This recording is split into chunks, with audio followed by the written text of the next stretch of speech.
là, le but de ce cours, comme je vous l'ai dit, c'était, d'essayer de répondre à la question: «Qu'est-ce que la philosophie?» C'est pour cette question-là que je vous ai donné, l'exercice à faire sur, Platon. Et comme je vous l'avais dit aussi, l'objectif, du cours sur la définition de la philosophie, c'est de rappeler, ce qu'on est en train de faire, quelle est la pratique à laquelle on est en train de se livrer, pour ensuite, donner un sens aux différentes, consignes méthodologiques qui sont liées à la dissertation. Ma question, mon objectif, c'est, de faire en sorte que, les règles, de dissertation ne soient pas, des règles qui soient données de manière, autoritaire ou simplement culturelle, comme une espèce de rituel, bizarroïde auquel on force les étudiantes et les étudiants à se livrer, mais, de voir la dissertation comme, le prolongement, ou comme une modalité de la pratique philosophique et comme le prolongement de, ce qui est pratiqué comme, philosophie depuis l'invention de la philosophie. Donc pour cette raison-là, il faut commencer par se demander: «Qu'est-ce que la philosophie?» Alors il y aura plusieurs, enfin c'est une question que je vais traiter un peu comme une dissertation ou comme une enquête philosophique, puisque quand on enquête sur une question en philosophie, ce qu'on fait, c'est qu'on examine plusieurs hypothèses de réponse.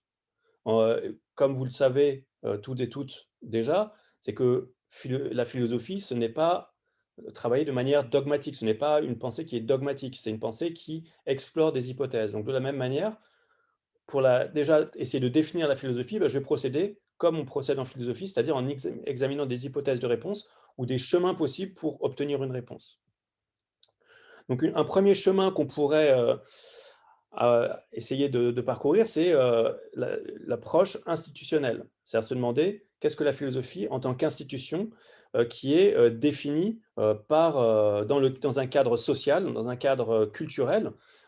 Et donc, voilà, c'est une approche institutionnelle qui est quasiment sociologique ou ethnologique, hein. Comme si imaginez que, vous êtes que vous soyez des exploratrices ou des explorateurs, venus, envoyés par, les Nambiquara, en Amazonie pour savoir, ce que font les Français ou quand ils font de la philosophie. Ce que vous devriez faire, c'est que vous devriez essayer de faire, une enquête, sociologique ou ethnologique sur la philosophie et donc adopter une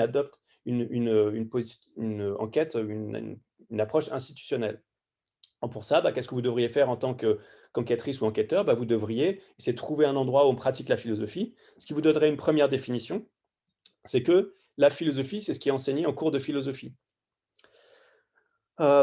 Si, on définit les choses, comme ça, c'est pas satisfaisant dans la mesure où vous avez une définition qui est circulaire, hein, puisque un cours de philosophie, pour savoir ce que c'est un cours de philosophie, il faut déjà savoir ce qu'est la philosophie. D'autre part, c'est une définition qui a comme, limite qu'elle est trop restreinte, dans la mesure où, les, enseignants de philosophie, c'est pas l'ensemble, de tous les philosophes et les, étudiantes et les étudiants de philosophie, c'est pas l'ensemble de tous les philosophes. Donc on peut se demander d'où vient, le discours qui est tenu par les enseignants, les enseignantes et les étudiants et les étudiantes. Bah, il vient des philosophes, du coup ça me donnerait une deuxième définition institutionnelle, c'est que la philosophie, c'est ce que disent et pratiquent les philosophes. Mais cette définition n'est pas satisfaisante, dans la mesure où elle est encore une fois circulaire, au sens où, le mot à définir, philosophie, est contenu d'une manière un petit peu modifiée dans la définition, philosophe. Et la question, du coup, ça devient: qu'est-ce que c'est un philosophe? Donc, voilà, j'ai encore ajouté une autre définition, mais qui nous avance pas plus. La philosophie, c'est ce qu'on sait quand on a un diplôme de philosophie. Donc c'est la définition institutionnelle, elle est, heu, enfin, c'est la définition des plateaux télé, hein, c'est que vous êtes philosophe quand vous avez un diplôme de philosophie, quand vous avez fait des études de philosophie, mais ça ne vous dit pas, ce qu'est la philosophie. Une deuxième approche possible, plus sérieuse, que vous avez souvent, rappelée dans vos exercices, c'est l'approche étymologique. Donc l'approche étymologique qui consiste à rappeler l'histoire du mot et en particulier, l'histoire du mot telle qu'elle est inscrite dans la structure du mot lui-même. Alors on a de la chance puisque l'étymologie, du mot philosophie fait partie de la tradition philosophique. C'est-à-dire que vous avez dans le Banquet de Platon, heu, un, hem, un texte où, Platon explique d'où vient le mot, philosophie. Donc il fait dire ça à Socrate et Socrate raconte comment Pythagore a inventé le mot philosophie, ou pourquoi Pythagore a inventé le mot philosophie.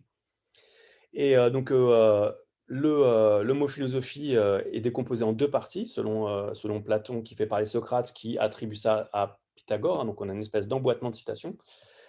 Donc d'abord, vous avez philo et sophia, donc déjà ça nous donne une indication sur laquelle le mot philosophie vient de Grèce. Donc la philosophie aurait été inventée par les Grecs et en particulier par Pythagore, donc au 5e siècle avant Jésus-Christ. Et vous avez donc deux termes qui sont compris dans le mot philosophie, amour et sagesse. Alors, cette étymologie nous dit déjà beaucoup de choses. Pourquoi? Parce qu'elle nous dit que, enfin, cette étymologie nous indique une négation. Elle nous indique que le philosophe n'est pas un sage. Donc c'est très important parce que dans la culture grecque, comme dans les cultures traditionnelles, il y a cette figure du sage. Ou si vous prenez encore aujourd'hui dans la culture indienne, vous avez la figure du gourou. Hein, le gourou, le sage, c'est la personne qui est capable de nous donner des indications sur la manière de vivre de notre vie sur la base d'une connaissance. Hein, donc dire que le philosophe est quelqu'un qui aime la sagesse, c'est dire que cette personne n'est pas sage. Pourquoi? Parce que si on aime quelque chose, selon Platon, et qui fait parler Socrate, c'est que quand on aime quelque chose ou quand on désire quelque chose, c'est qu'on en est privé. Donc, il y a l'idée que le philosophe ou la philosophe est privé de sagesse. Mais cette étymologie, elle dit aussi une autre chose, parce qu'on peut être privé de sagesse sans en avoir rien à faire de la sagesse, en étant complètement indifférent à la sagesse. Et donc, l'étymologie du terme nous indique encore autre chose, c'est que quand on aime quelque chose, cette chose, elle est centrale pour nous, elle structure notre chemin. D'où ce que j'ai indiqué là sur la diapo, c'est que en fait, la philosophie, c'est une sorte de chemin, c'est cheminer vers la sagesse. C'est pas être arrivé à la sagesse, mais c'est pas non plus aller dans une autre direction de la sagesse. Donc le philosophe ou la philosophe, c'est une personne qui cherche la sagesse. Donc par opposition à la personne, par exemple, qui cherche la richesse. Hein, voilà. Donc du coup, là, ça pose la question de savoir, pour essayer de comprendre ce que c'est la philosophie, qu'est-ce que la sagesse? Si la philosophie, c'est un monde de la sagesse, ben, il faut se demander qu'est-ce que la sagesse? Le seul problème, c'est que puisque nous nous disons toutes et tous philosophes de manière très modeste, hein, en tout cas en tant qu'on aspire à, on va pas dire on désire être philosophe, parce que ça veut dire on est philosophe. Hein, mais donc ça introduirait un décalage de plus. Mais on peut se dire philosophe dans la mesure où on adhère au projet de faire de la philosophie. Ça ne signifie pas qu'on est Emmanuel Kant et qu'on a créé une philosophie nouvelle. Mais bon, dans la mesure où on essaye d'être philosophe, bah, est-ce qu'on peut définir la sagesse? Non. Si j'essayais de vous dire ce que c'est la sagesse, moi, en tant que philosophe au sens modeste du terme, je ne serais plus philosophe, je serais sage. Si je savais ce qu'est la sagesse, j'aurais plus besoin de faire de philosophie. Je serais déjà arrivé à la case arrivée. Donc, du coup, il y a ce paradoxe sur lequel il faut être un sage pour pouvoir dire ce qu'est la sagesse. Et donc, il faut être un sage pour pouvoir dire ce qu'est la philosophie. Donc on n'est pas très bien avancé. Donc on peut essayer d'adopter un autre chemin pour définir la sagesse, selon les Grecs, puisqu'on fait de l'étymologie, c'est-à-dire qu'on fait de l'histoire, on essaie de savoir ce que pensaient les Grecs à propos de la philosophie, c'est qu'on peut se demander qu'est-ce que c'était être sage pour les philosophes, pour les Grecs, pardon. Et pour savoir ce que c'était être sage pour les Grecs, ben on a de la chance, parce que les Grecs, c'était des gens qui étaient extrêmement compétitifs, c'est eux qui ont inventé les Jeux Olympiques, donc ils avaient une culture agonistique, et ils essaient de savoir qui était le plus fort, qui lançait le plus loin, qui sautait le plus haut, et cetera. Mais ils essaient aussi de savoir qui était le plus sage. Donc ils avaient une liste des 7 plus grands sages. Et donc finalement, les Grecs nous ont fourni un instrument qui nous permet de savoir ce que c'était pour eux les sages, ou être sage, puisqu'ils nous ont donné cette liste. Et donc pour savoir ce que c'est être sage pour un philosophe, il suffit de consulter cette liste, de regarder ce que faisaient les gens qui étaient sur cette liste, et ça nous donnera une idée de ce que c'était être sage pour les Grecs. Donc l'exemple que j'ai pris, c'était un des 7 sages qui avait gagné les Jeux Olympiques de la sagesse, hein, ça n'existe pas, mais bon, c'est juste une métaphore. Donc c'était Solon. Alors vous le connaissez peut-être déjà, mais bon, je fais juste un rappel rapide de qui était Solon. Donc Solon, c'était un Athénien du 7e siècle 7e, 6e siècle avant Jésus-Christ. Hein, donc vous voyez qu'il a vécu très longtemps, 640-558. Donc, c'est aussi peut-être un signe de sagesse, hein, de savoir vivre longtemps. Je laisse la question de côté. Quelles sont ses caractéristiques? Qu'est-ce qu'on sait de lui? Alors, on sait beaucoup de choses de lui, je vais juste vous donner quelques éléments. D'abord, c'est l'auteur de la Constitution athénienne. Donc pour être l'auteur d'une constitution, donc nous on voit ça comme un travail simplement juridique, mais en fait pour être l'auteur d'une constitution, il ne faut pas juste être un juriste. Pour être l'auteur d'une constitution, il faut créer un ensemble de règles qui encadrent toutes les pratiques possibles dans une société et prévoir toutes les sources de conflits possibles, les anticiper et essayer de donner des règles pour des solutions futures à des problèmes qui ne se posent pas encore mais qui se poseront peut-être. Donc, être l'auteur d'une constitution, ça suppose une sorte de connaissance de la société, des humains, des conflits possibles et une capacité à leur trouver des remèdes. D'autre part, Solon, c'est aussi l'auteur d'un proverbe, rien de trop, un medenagan en grec, medenagan. Et donc, c'est une autre caractéristique intéressante d'un sage, c'est qu'il donne des proverbes, c'est-à-dire des phrases qu'on utilise dans la vie courante et qui nous aident à prendre les bonnes décisions. Hein, quand je veux me verser ma 10e bière, bah, je sais que là, Solon me dit rien de trop, donc je me dis non, pas la 10e, parce que 9, ça suffit. Troisième chose qu'on sait de lui, c'est une histoire, c'est cette phrase-là, on ne peut pas dire de quelqu'un qu'il est heureux avant sa mort. Donc, je vous rappelle juste l'histoire que vous devez connaître.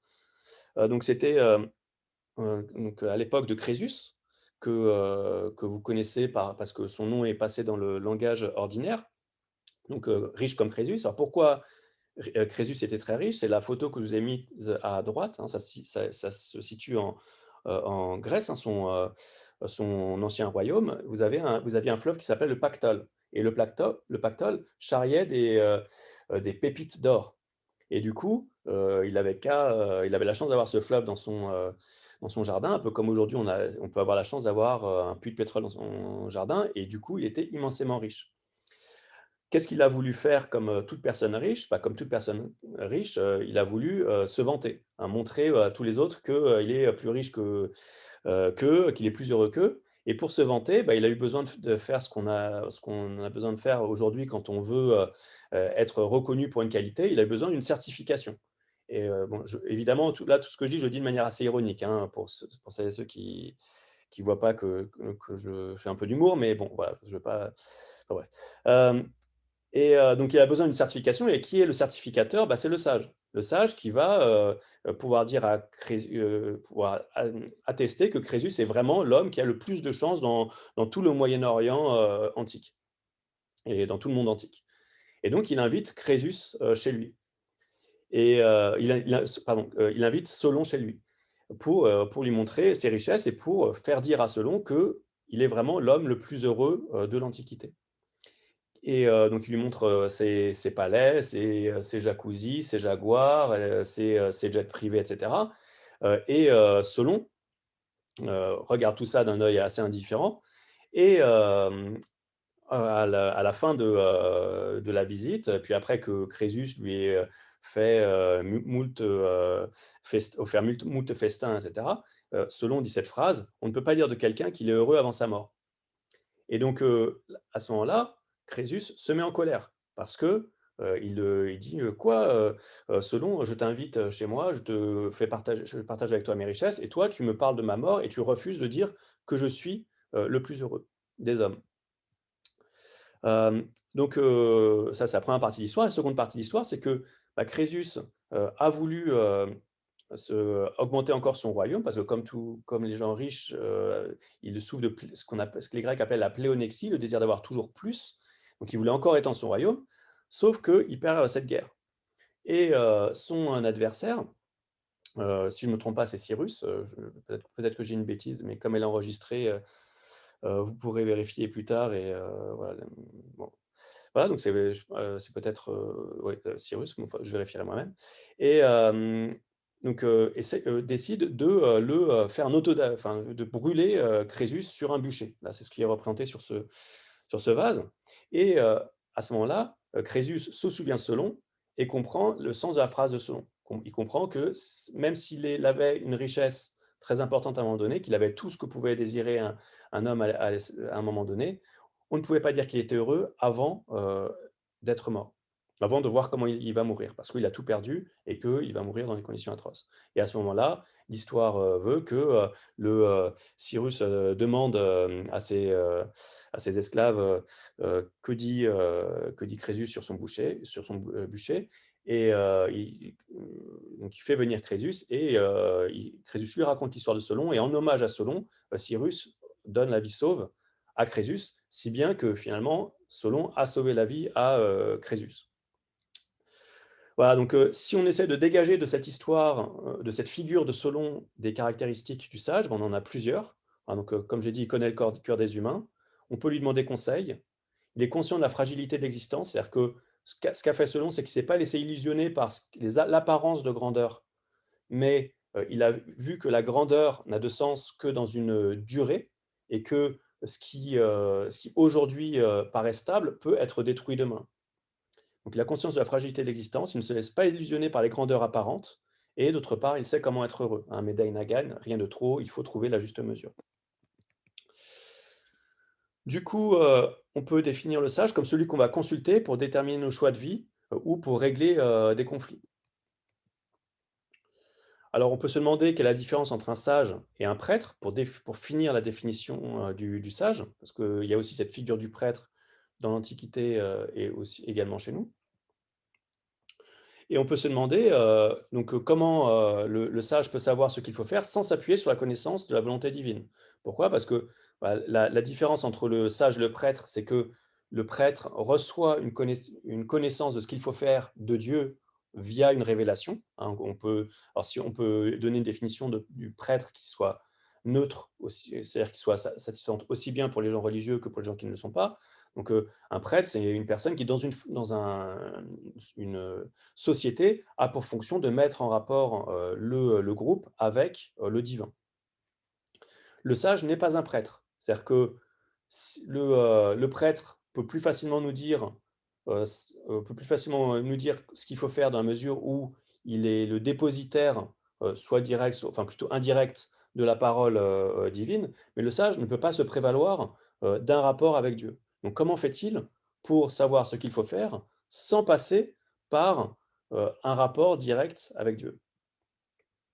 Alors la réponse, c'est que le sage fonde sa connaissance de la manière dont il faut vivre, sa connaissance pratique, sur une connaissance théorique. C'est-à-dire que c'est parce qu'il connaît la place de l'homme dans l'univers, qu'il connaît le cosmos, donc le cosmos qui est, selon les Grecs, l'ordre du monde, qu'il est capable de savoir comment les choses doivent être disposées dans cet ordre et comment faire en sorte qu'elles y restent.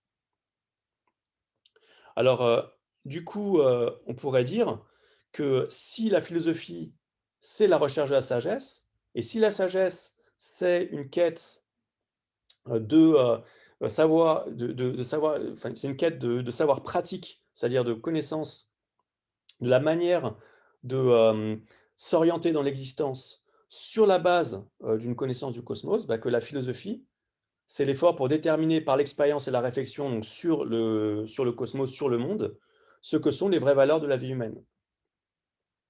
Alors j'aimerais ajouter une chose que j'ai pas mise dans le PowerPoint, c'est que il y a on peut aussi définir la philosophie, donc comme une quête de la sagesse, mais aussi comme une insatisfaction vis-à-vis de la sagesse.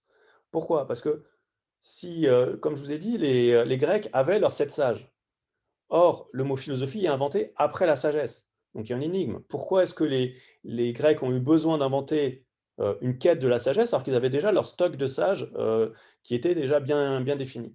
Bah, tout simplement parce que euh, les, euh, les sages s'exprimaient d'une manière qui ne donnait pas les raisons de leurs affirmations, que les sages pouvaient être en conflit les uns avec les autres, ne pouvaient ne pas être d'accord les uns avec les autres, et que d'autre part, leurs affirmations étaient soit énigmatiques, soit imprécises.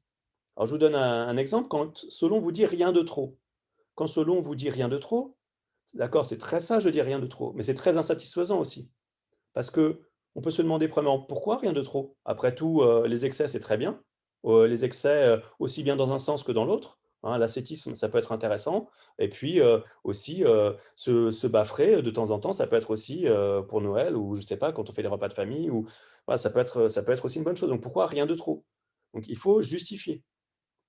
D'autre part, quand Solon nous dit: «Rien de trop», bah, rien de trop, ça veut rien dire. C'est comme quand on nous dit, comme d'ailleurs souvent me le disent les étudiants et les étudiantes à la fin de leur dissertation, c'est qu'ils disent: «Il faut trouver la juste mesure». Très bien, c'est une belle parole, c'est la parole de Solon qui est à ce moment-là reformulée. Mais quand on dit: «Il faut trouver la juste mesure ou rien de trop», bah, moi je me dis: «Mais oui, mais elle est où cette juste mesure? C'est quoi rien de trop?» Comme je vous l'ai dit, pour moi rien de trop, c'est, après une fois que je me suis bu, 9 pintes, bah, je me dis: «Rien de trop, je ne vais pas boire la 10e». Je suis pas sûr que ça soit la définition que tout le monde ait, de rien de trop. Peut-être que rien de trop, c'est, ne pas boire du tout, c'est boire, une bière ou et cetera. Donc, en fait, quand on nous dit: «Rien de trop», on dit quelque chose qui est vide. C'est-à-dire qu'on dit: «Il faut trouver la juste mesure», mais en fait, ça ne nous dit pas ce qu'il faut faire concrètement. Pour savoir ce qu'il faut faire concrètement, il faut qu'on nous donne un critère de décision. Donc il y a aussi une insatisfaction finalement, de la philosophie par rapport à la sagesse, où, on se demande, quand on est face à un sage: «Mais pourquoi est-ce qu'il dit ça? Et comment est-ce qu'il peut éviter de parler de manière, floue et nous donner des indications précises?» Donc les finalement, on peut dire aussi que la philosophie, c'est, contrairement à ce que disait Platon, non pas, l'amour de la sagesse, mais une critique, de la sagesse, une recherche de la vraie sagesse, d'une sagesse qui soit fondée sur, des justifications qui puissent être exprimées verbalement et puis une sagesse qui soit précise et qui nous dise vraiment comment agir dans la vie. Alors, une critique qu'on peut faire de cette définition par étymologie, c'est qu'elle nous dise que c'était pour les Grecs, éventuellement, la philosophie. Mais, ce n'est pas une connaissance, parce que les Grecs ont pu se tromper. Si vous prenez les définitions par étymologie, l'étymologie, enfin, elles peuvent être très, très trompeuses. Si vous prenez le mot atome, qui vient du grec, vous avez a, le privatif, comme dans aphone, et tomein, coupé, comme dans, l'atome, hein, le fromage, ou comme, un tome d'un livre, qui est une partie d'un livre. Donc, littéralement, atome, ça signifie qu'on ne peut pas couper. Si vous définissez étymologiquement l'atome, vous dites quelque chose d'absurde, puisqu'on sait maintenant que ce qu'on appelle aujourd'hui atome, c'est une particule qui, ou non, c'est pas une particule, c'est un ensemble de particules qu'on sait très bien couper, puisque à chaque fois qu'on utilise de l'électricité, on fait circuler des électrons qui se séparent du reste de l'atome. Donc à chaque fois que là, on est en train de couper des atomes. Donc on est en train de couper ce qui est incoupable, étymologiquement. Donc l'étymologie n'est pas une indication suffisante parce qu'elle ne nous donne pas, encore une fois, des raisons pour lesquelles, elle affirme cela et d'autre part, elle affirme ce qu'elle affirme et d'autre part, les gens du passé ont pu se tromper. On n'est pas, et on doit chercher, si on cherche la vérité, bah, l'étymologie n'est pas une indication suffisante pour définir un terme. Donc elle nous donne une indication, hein, je ne veux pas dire que ça sert à rien, mais par contre, c'est pas suffisant et il y a encore un gros travail à faire ensuite de définition. Voilà, donc l'approche culturelle, je vais passer assez rapidement parce que j'aimerais, aller à la dernière partie. Donc l'approche culturelle, bah, c'est tout simplement essayer de voir, la philosophie comme une tradition. Donc, la philosophie, ça serait une tradition, une sorte de jeu qui aurait commencé à un moment donné, qui se serait et qu'on jouerait encore aujourd'hui, exactement comme, la corrida ou, la salsa sont des traditions. Ça a été inventé à un moment donné et les gens ont continué à jouer à ce jeu, aujourd'hui. Puis vous avez des jeux qui ont disparu, le jeu de paume ou, voilà donc, vous avez, on pourrait définir la philosophie comme une tradition culturelle, donc qui commencerait avec Socrate, qui aurait été inventée par Socrate. Donc, comme vous le savez, Socrate n'a rien écrit. On sait ce que Socrate a pensé parce que Platon et Xénophon nous ont laissé des témoignages. Donc là, voilà, c'était le quiz. Quels sont les livres écrits par Socrate? C'était un quiz piège, mais comme on est sur enfin voilà, comme on est trop, je vais pas vous faire le piège. Donc, voilà, je vous l'ai déjà dit. Heu, donc, un moment très important dans l'histoire de la philosophie, dans cette tradition, c'est la mort de Socrate. Puisque Socrate, c'était quelqu'un qui, dans tous les témoignages, dont on dispose, était quelqu'un qui était à la fois respectueux des lois, courageux, c'était un soldat, c'était quelqu'un qui a dit non à un moment donné où Athènes a été occupée par les Lacédémoniens qui ont demandé à Socrate de participer à de collaborer à la mise à mort d'opposants. Il a refusé, donc il a fait preuve d'un courage civique. C'est quelqu'un qui cherchait en permanence à savoir ce qu'était le juste, ce que c'était le bien, ce qu'était la vérité, et pourtant il a été mis à mort par les Athéniens. Donc cette mise à mort, c'est une sorte de traumatisme fondamental, inaugural des philosophes. C'est une question qui nous est posée. Donc, elle indique plusieurs choses. Elle indique que on peut être quelqu'un qui est pur moralement et en même temps être puni. Donc, c'est une injustice qui a eu lieu, et c'est également une impuissance. C'est-à-dire que Socrate, malgré le fait qu'il était juste, n'a pas réussi à faire admettre le fait qu'il était juste et à se défendre face à ses accusateurs. C'est pour cette raison-là que je vous ai demandé de lire l'Apologie de Socrate, où Platon essaye de montrer, d'expliquer pourquoi Socrate n'a pas su se défendre face à ses accusateurs. Et alors, ce qu'il montre, c'est que il les a, en quelque sorte, non seulement il ne s'est pas défendu, mais il les a en quelque sorte provoqués.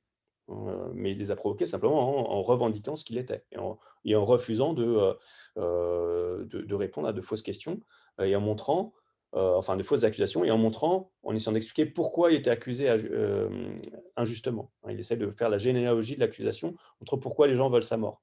Donc c'est aussi une question, pourquoi est-ce que, quand on fait de la philosophie, on peut risquer d'être mis à mort par les gens qu'on interroge. Voilà, donc je ne vais pas répondre à cette question, cette énigme. Je pense que chaque personne qui fait de la philosophie doit se confronter à cette question. Et donc, je vous invite à lire vraiment, si vous ne l'avez pas fait encore, l'Apologie de Socrate.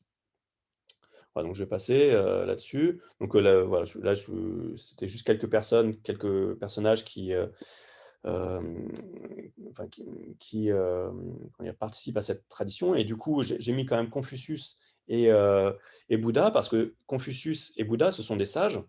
Bon, alors après, Bouddha, c'est aussi un personnage religieux. Mais la question, c'est est-ce que ce sont des philosophes?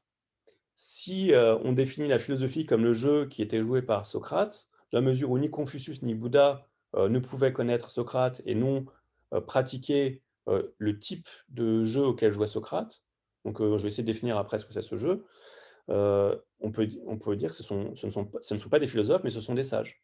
Alors, quand je dis ça, je ne dis pas ça de manière péjorative. C'est-à-dire que je ne pense pas que la philosophie soit la pratique la plus extraordinaire dans le monde, ou que toutes les vérités qui ont été énoncées dans l'histoire de l'humanité l'ont été par des philosophes. Non. Il y a d'autres manières aussi d'accéder à la sagesse. Mais en revanche, c'est important, je pense, de distinguer enfin, les choses, c'est-à-dire de ne pas confondre les pratiques. Et je pense que la pratique de Confucius, quand il écrit les entretiens, n'est pas la même pratique que celle de Socrate. C'est une pratique qui est plus proche, d'ailleurs, de celle de Solon que de celle de Socrate. Donc, attendez, je vais regarder dans le forum s'il y a des questions, parce que là, on va aborder la dernière partie du cours. J'espère que je ne suis pas tout seul.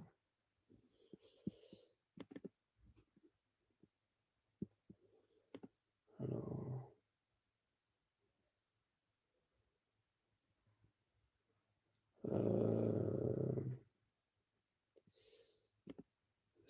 Est-ce qu'il y a quelqu'un? Est-ce que vous pouvez mettre la caméra, enfin le son, parce que là, je vois que je ne suis pas connecté sur... Monsieur, vous m'entendez? Ah oui, d'accord, ok. Parce que j'ai pas... Tout le monde a disparu, là. Ok, d'accord, je vous vois, ça y est. Moi, j'ai eu peur, j'ai cru que j'étais en train de parler tout ça depuis tout à l'heure. Bon, alors, est-ce que vous avez des questions? Peut-être à l'oral, parce que là, je n'arrive pas à retrouver le... Non? Ok, donc je continue pour la dernière partie. Alors, je sais pas comment... Je sais pas ce que vous voyez là. Partager l'écran. Voilà. Donc la dernière tentative pour définir la philosophie, qui serait cette fois-ci sera la bonne, ça va être une tentative de définir la philosophie en partant de l'ordinaire, en partant de notre expérience quotidienne et en essayant de nous demander comment, de notre expérience quotidienne, on peut en venir à faire de la philosophie. Et c'est pour ça que je vous ai demandé de lire Le Tifron, parce que c'est exactement ce qui se passe dans Le Tifron. Dans Le Tifron, vous avez une discussion, c'est ce que faisait Socrate en fait. D'ailleurs, je vous ai marqué, je vous ai mis Colombo. Pourquoi je vous ai mis Colombo? Parce qu'en fait, Socrate, c'était un petit peu l'analogue de Colombo, quelqu'un qui était physiquement pas très gracieux, qui était irritant pour les personnes qui l'interrogeaient, qui était toujours là à dire « Ah oui, j'ai une toute petite question encore à te poser », et la petite question se transformait en énorme dialogue et remettait en question complètement la vision du monde de son interlocuteur.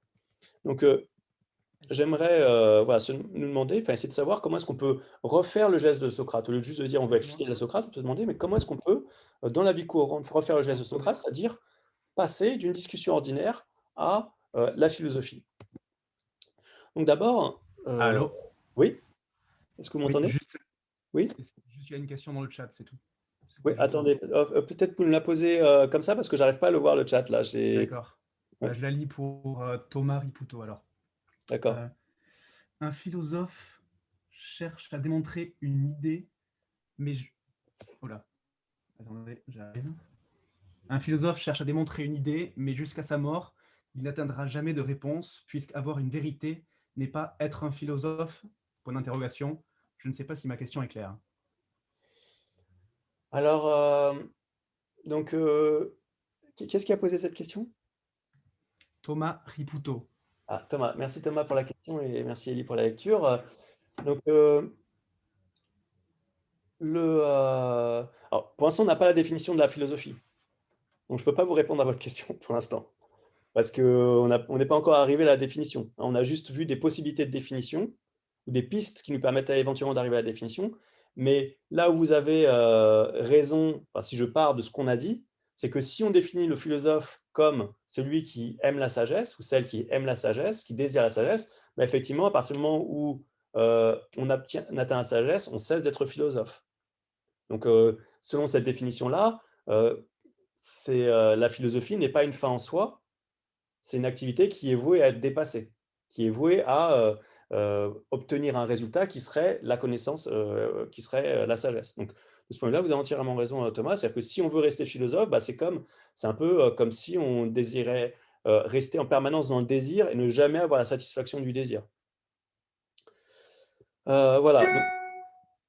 Donc, ok, je reprends le PowerPoint. Du coup, il y a une autre question, du coup, je ne sais pas si Ouais, ouais, vous allez-y. avez le temps, mais Oui, si, si. d'accord. Du coup, là, c'est Akram Mazouzi. Les Grecs ont trois manières de définir l'amour. Pourquoi le choix de la philia dans la construction étymologique de philosophie a-t-elle un sens? Euh, Alors, je pense que bon, c'est une question qui est intéressante. Après, je vous invite à regarder le texte du banquet pour répondre à votre question. Ouais, si vous voulez, mettez votre réponse dans le forum. Comme ça, je n'ai pas besoin de vous. Enfin, bon, j'ai une idée de réponse. C'est peut-être pas la bonne, mais je préfère que vous cherchiez vous-même. C'est une question intéressante. Euh, voilà, donc je repars de l'approche par l'ordinaire. Donc, la question qu'on va se poser, c'est comment est-ce qu'on peut passer d'une conversation ordinaire à une discussion philosophique. Donc, qu'est-ce que c'est une conversation ordinaire? Une conversation ordinaire, c'est ce que les profs appellent de manière injuste le bavardage. Donc, une conversation, c'est simplement un échange d'informations à propos de choses et d'autres. Donc vous rencontrez quelqu'un, vous pouvez parler du beau temps, vous pouvez raconter ce qui vous est arrivé le week-end, la personne, votre interlocutrice ou votre interlocuteur vous raconte ce qui lui est arrivé le week-end, etc. On se raconte des histoires et ça, c'est une manière de créer du lien social, de créer du lien avec l'autre, d'apprendre à mieux se connaître, etc. Au cours d'une conversation, il peut parfois se produire un désaccord. Donc si vous regardez le Tifron, c'est ce qui se passe. Socrate rencontre Eutyphron, lui dit où est-ce que tu vas, enfin il lui dit où il va, Eutyphron lui raconte où il va, donc là on est dans la conversation. Eutyphron lui dit je vais faire un procès contre mon père, Et là, Socrate est interloqué. Il se demande, mais et donc là, il y a la question de savoir est-ce que c'est une bonne chose, est-ce que c'est légitime de faire un procès à son père quand, comme Tifron, on est un prêtre? Ça paraît être une action qui est contraire à la piété, contraire aux normes à la fois religieuses et aux normes sociales, hein, d'attaquer son père en justice. Donc là, on passe de la conversation à un désaccord.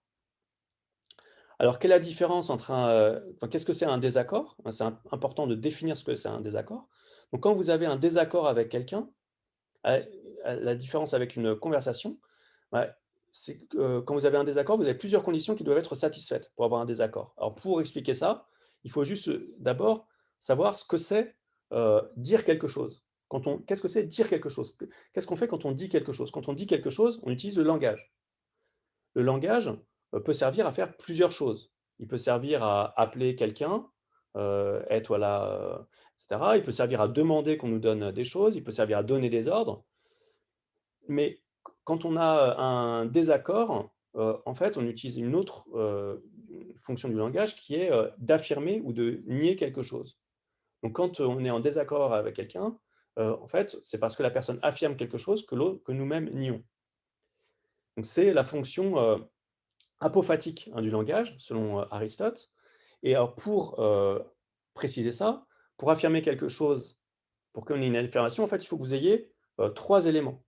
Là, je reprends simplement ce que dit Aristote dans un texte qui s'appelle, l'Organon, et un livre de l'Organon, qui est de l'interprétation, hein, que je vous conseille de lire, qui est très court et qui pose les bases, de la théorie, du langage, pour, toute l'histoire de la philosophie.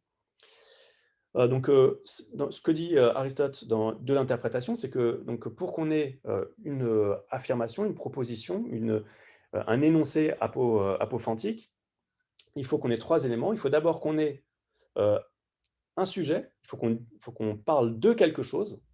Donc si je vous dis juste, Emmanuel Macron, je n'ai pas dit quelque chose parce que ma phrase peut se terminer d'une infinité de manières.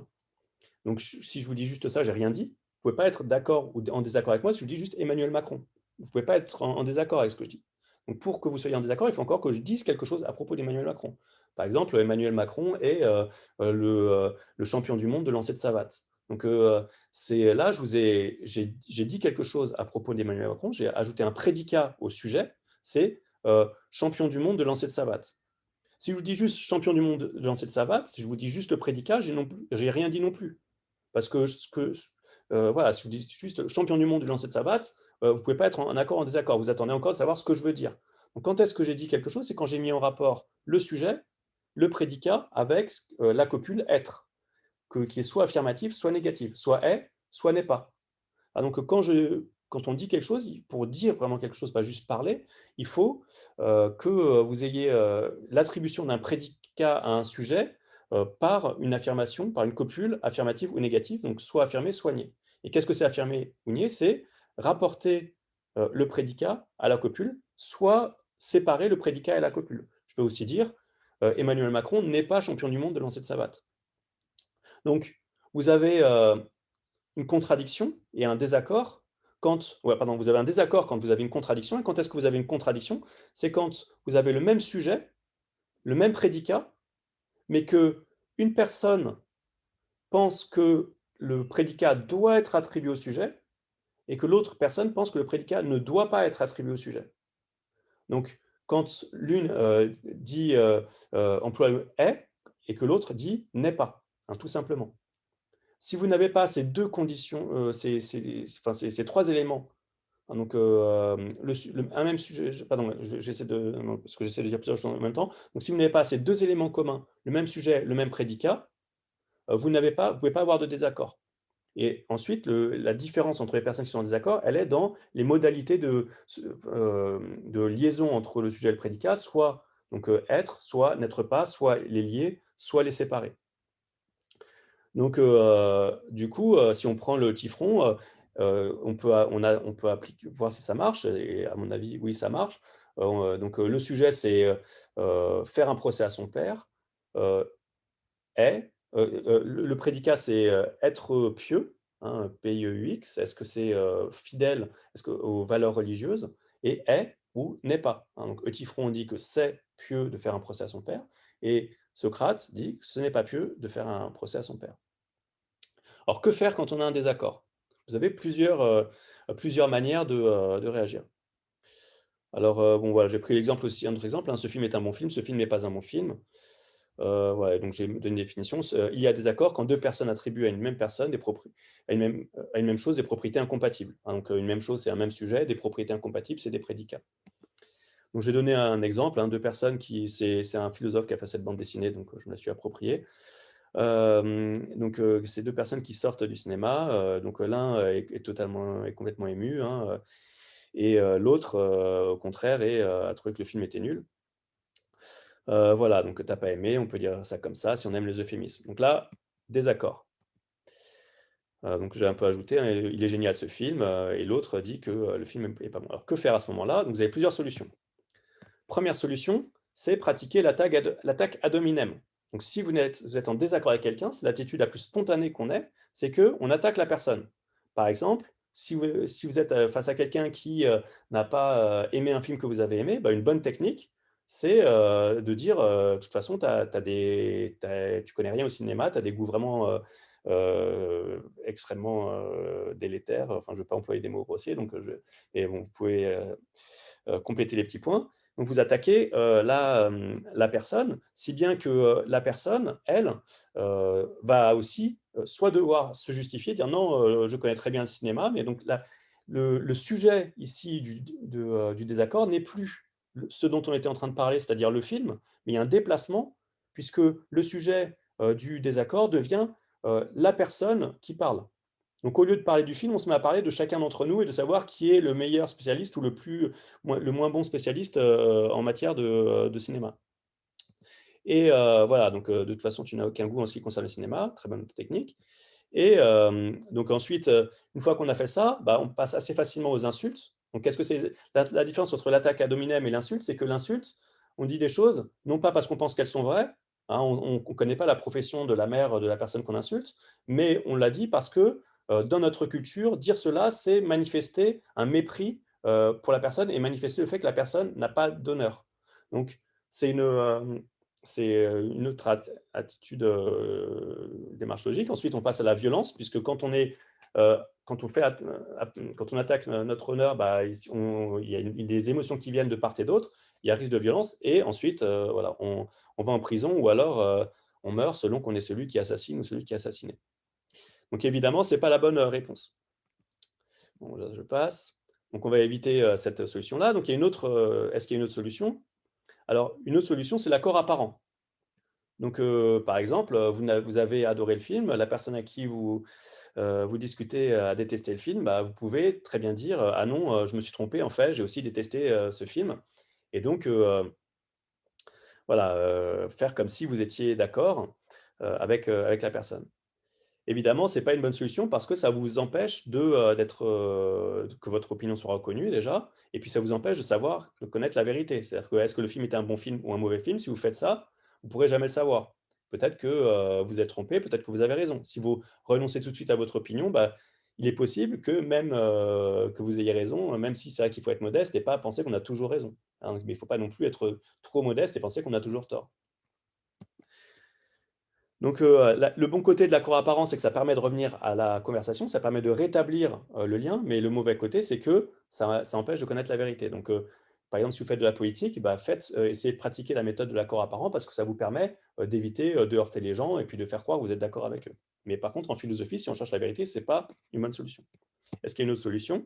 Vous pouvez vous séparer aussi, hein, voilà, j'ai du repassage à finir, donc vous pouvez vous séparer. Alors je j'ai pas marqué une autre, solution, c'est de dire: «Bon, bah, on n'en parle plus, hein, on arrête d'en parler». Ce qui est souvent difficile parce que quand on est vraiment convaincu, d'avoir, raison, bah, c'est difficile de changer de sujet. Donc on peut se demander s'il n'y a pas une autre solution. Alors une autre solution, bah, c'est, celle à laquelle vous avez toutes et tous pensé spontanément, parce que moi j'ai pris tout de suite les solutions les moins bonnes, mais en fait la meilleure solution, c'est la discussion. Donc qui a pour objectif de parvenir à un accord. Alors qu'est-ce que c'est une discussion? C'est un type de dialogue et c'est un type de dialogue où chacune des personnes essaie de convaincre l'autre. Donc et qu'est-ce que c'est convaincre? C'est essayer de produire des arguments, donc de produire encore du discours. On est parti du discours qui produit de la conversation, qui produit un désaccord, et quand on essaye d'argumenter, on essaie de produire encore un discours, un nouveau type de discours. Ce qu'il y a d'intéressant dans la discussion, d'un point de vue social, c'est que les deux personnes ont le même objectif. Les deux personnes veulent être du même avis. Et elles veulent être du même avis pour de bonnes raisons. Donc ça, c'est leur accord. Mais en même temps, elles ne sont pas d'accord parce qu'elles veulent être du même avis, mais chacune des deux veut que les deux soient de son avis à elle. Donc il y a à la fois accord et en même temps opposition sur l'objectif. D'où le caractère antagoniste de la discussion, mais d'où aussi le caractère disons, collaboratif de la discussion, parce que je ne peux pas discuter tout seul. Donc si je discute avec quelqu'un, il faut bien que la personne collabore avec moi et qu'elle veuille faire la même chose que moi. Donc il y a les deux aspects dans la discussion, à la fois un antagonisme et en même temps une collaboration. Donc là, on peut donner des arguments. Pourquoi est-ce que le film est bon? Les acteurs sont excellents, il y a un suspense insoutenable, ouais, il y avait ton acteur préféré. Et elle peut donner des arguments, que le film n'était pas original. Bon, voilà. Bon, là, bon, j'étais un peu vite. Bon, là, disons qu'il l'a convaincu, hein, voilà. Donc ça, c'est la solution idéale, donc vrai accord, et on revient à la conversation et on peut parler d'autre chose. Mais donc ça, on fait pas encore de la philosophie quand on fait de l'argumentation. On fait de la politique, on fait même plus ordinairement, c'est ce qu'on fait dans la vie de tous les jours quand on veut prendre une décision ensemble, quand on essaie de se mettre d'accord sur un film. C'est pas encore de la philosophie. Qu'est-ce qui se passe quand est-ce qu'on fait de la philosophie? C'est quand, malgré l'effort d'argumentation, le désaccord persiste. Donc vous avez, malgré la discussion, vous discutez 1 heure, vous discutez 2 heures, vous discutez 3 heures, et le désaccord se maintient. Donc à ce moment-là, la question, c'est quoi faire?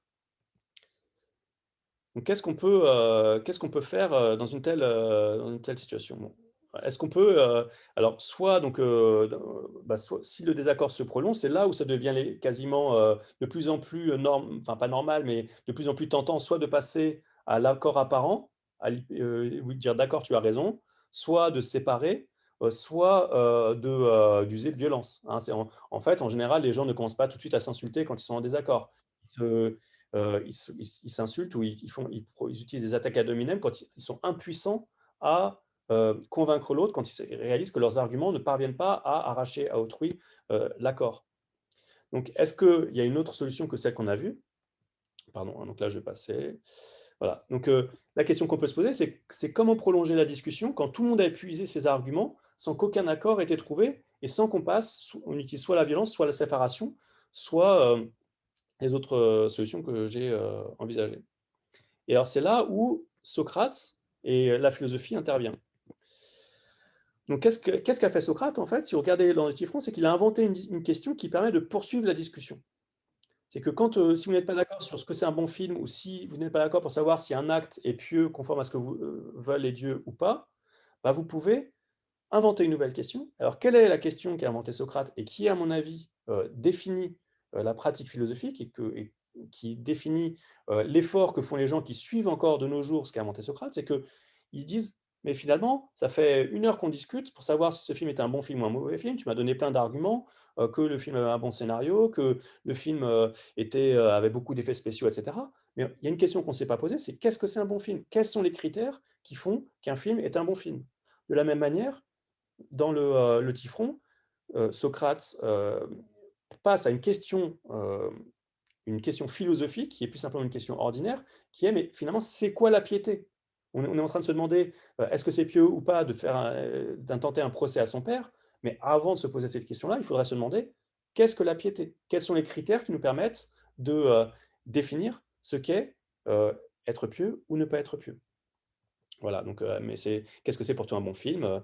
Voilà, et donc la discussion se poursuit.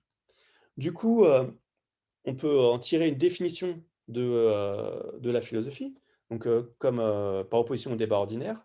Donc, si on prend un débat ordinaire, en fait, un débat ordinaire, il s'appuie sur des valeurs, des idéaux, pour juger les choses, les situations et les gens. Alors souvent, il est émotionnel et peu rigoureux, bon ça, c'est pas grave.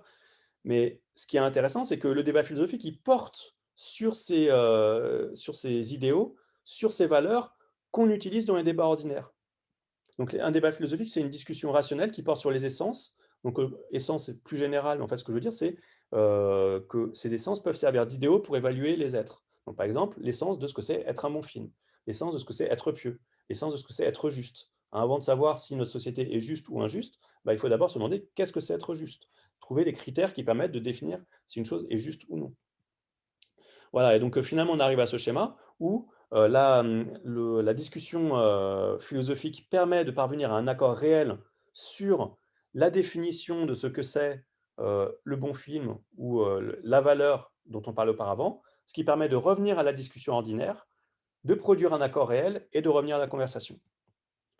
Donc si on conclut, on peut dire que la philosophie, c'est une enquête rationnelle qui a pour objet les essences ou les idéaux. Un autre objectif, c'est d'essayer de savoir, de nous interroger sur les idéaux qu'on utilise dans la vie courante et qui nous servent à juger de manière quotidienne, hein, et qui provoquent ensuite des désaccords. Par exemple, qu'est-ce que la beauté? Qu'est-ce que la vérité? Qu'est-ce que la connaissance?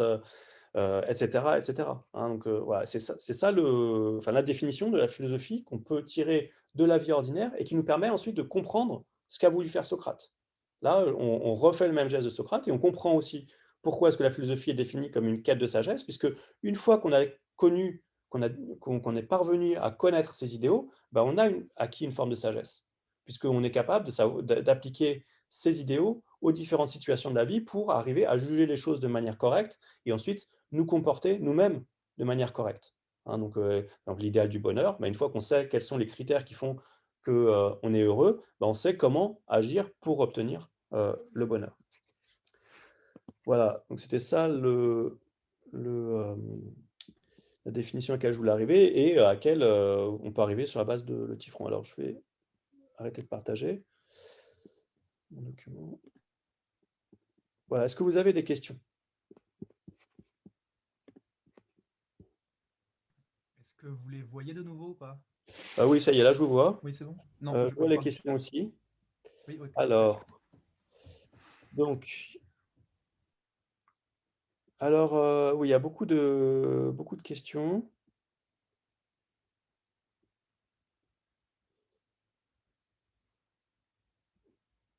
Alors, Cécile, je pense que j'ai déjà répondu quand Thomas a posé la question. Hilario.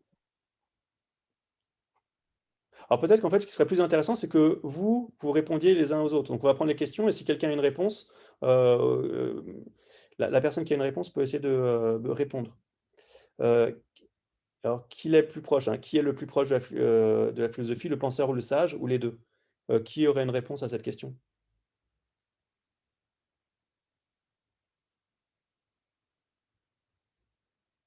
Je peux essayer, hein.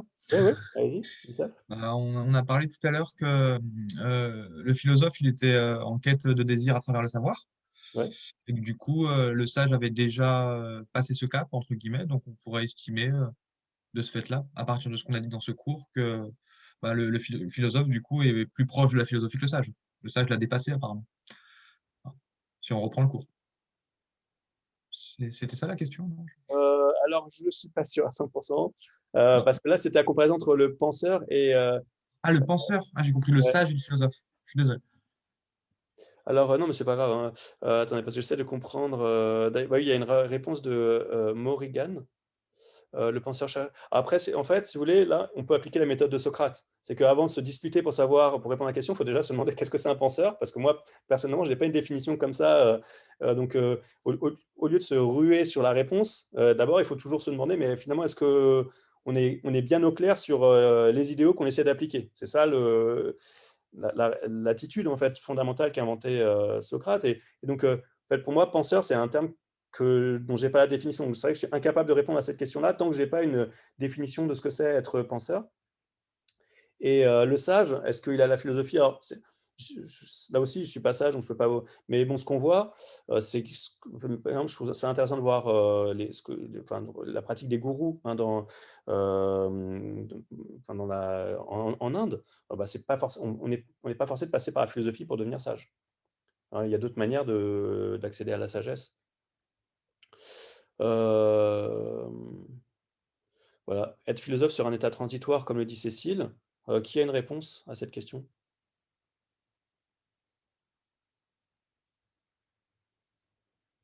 Alors peut-être que, alors juste quand même, j'ai dit que je ne savais pas ce que c'était être penseur, mais peut-être que vous savez ce que c'est être penseur, donc, ou penseuse. Donc peut-être que vous pouvez me dire comment vous entendez ça. Alors, qu'est-ce qui a posé la question? C'est Hilario?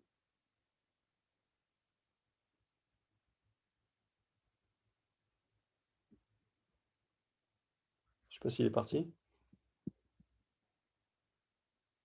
Bon, bah, c'est pas grave. Moi, personnellement, ouais, je sais pas, penseur, en fait, c'est juste quelqu'un qui pense, mais en fait, on peut penser, je sais pas, quand je pense, je fais une liste de courses, je suis peut-être un penseur déjà, parce que je pense à ma liste de courses.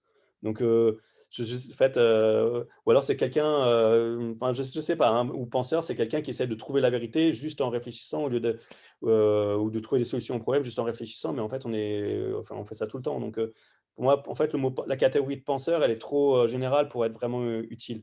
Mais bon, après, il faudrait que vous me donniez une définition. Mon micro ne marche pas, désolé. Alors là, j'ai pas. Ah, d'accord, ok. C'était pas une question, c'était une. euh, je vais donc d'avoir raison. Alors, Akram, ce que vous dites, c'est que c'est une remarque intéressante. Je pense pas qu'elle découle de ce que. Oui, enfin, je sais, en fait, j'ai du mal à comprendre. C'est quasiment une phrase un peu de sage, un apophthegme, donc qui devrait être interprété. Alors, je ne sais pas si vous voulez expliquer ce que vous voulez dire, Akram, si votre micro marche.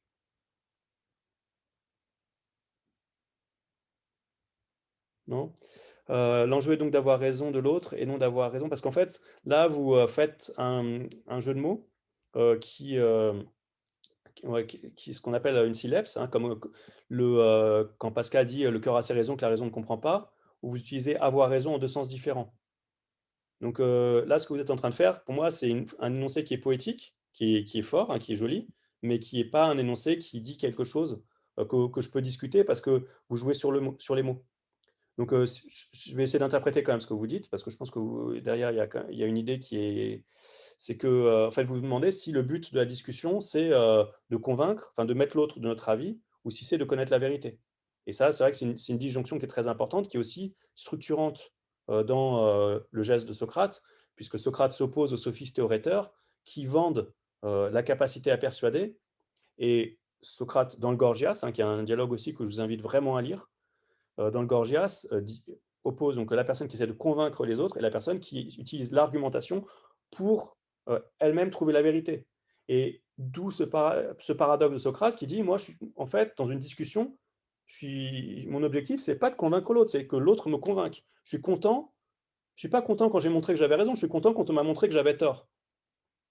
Donc Socrate renverse complètement notre manière d'être habituelle. C'est quasiment impossible de faire ce qu'il fait. Moi, ça fait des années hein, que j'essaie. Je me dis, oui, voilà, je fais de la philosophie, il faut que je sois fidèle à Socrate. À chaque fois qu'on me prouve que j'ai eu tort, il faut que j'arrive à être content, etc. Mais c'est très difficile. Mais c'est ce que disait Socrate et c'est logique. C'est-à-dire que si il disait, voilà, quand on me prouve que j'ai eu tort, bah, je me suis débarrassé d'une erreur.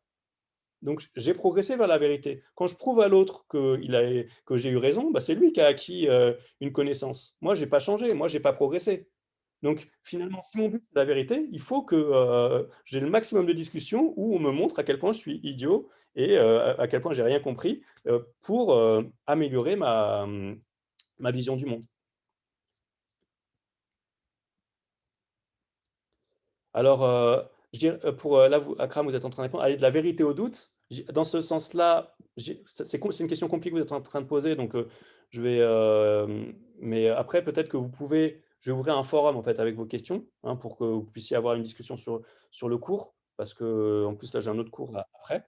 Mais euh, donc, juste quand même pour répondre, c'est que là, vous présupposez qu'on a déjà la vérité. Mais en fait, on ne sait pas si on a la vérité. C'est-à-dire qu'on a des opinions qu'on croit être vraies, mais pour savoir si nos opinions sont vraies, il faut passer par la confrontation avec l'autre, avec l'argumentation. Pourquoi? Parce que c'est par la confrontation avec l'autre qu'on sait si notre opinion, on la croit vraie parce que c'est la nôtre, parce qu'on l'a reçue de notre culture, parce que nos parents nous ont toujours dit que c'était ça qui était vrai, ou si cette opinion, elle nous paraît vraie parce qu'elle est objective et qu'elle pourrait être partagée par n'importe qui. Donc la discussion, en fait, elle sert du point de vue de la recherche de la vérité, hein, pas du point de vue de la recherche de pouvoir, à essayer de nous arracher à nos propres déterminations, à notre propre histoire et à essayer de savoir si nos opinions sont des vérités ou alors simplement des persuasions qui sont liées à notre histoire.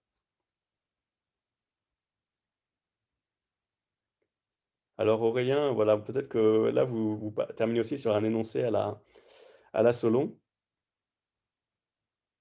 Parce que là, vraiment, même avec beaucoup d'efforts d'interprétation, je n'arriverai pas à savoir ce que vous voulez dire. Vérité, doute, vérité, neutre. Bon, voilà, vous terminez sur une énigme. Donc, je propose qu'on reste là. On en reste là pour aujourd'hui. Mais par contre, je vais ouvrir un forum. Donc, si vous voulez continuer la discussion sur le forum, je vous invite à le faire parce que je pense que c'est une bonne chose. Enfin, voilà, comme je vous ai dit, moi, moi, j'y crois vraiment à cette histoire enfin, à l'héritage de Socrate. Et je pense qu'effectivement, on cherche la vérité par la discussion.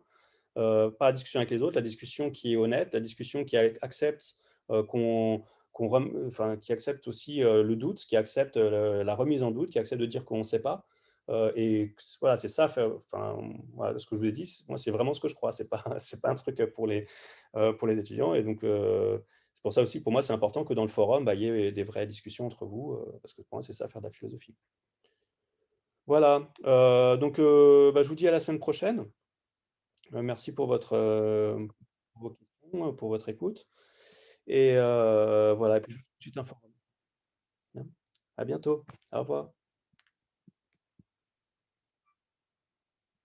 Alors vous pouvez me contacter par mail si c'est une question privée. Hein. Si c'est une question qui vous concerne vous seulement, mais sinon je préfère que vous utilisiez le forum parce que en général, les questions, elles sont valables pour tout le monde. Oui, je vais mettre le PDF sur Iris. Je vais le faire tout de suite. Voilà. Au revoir.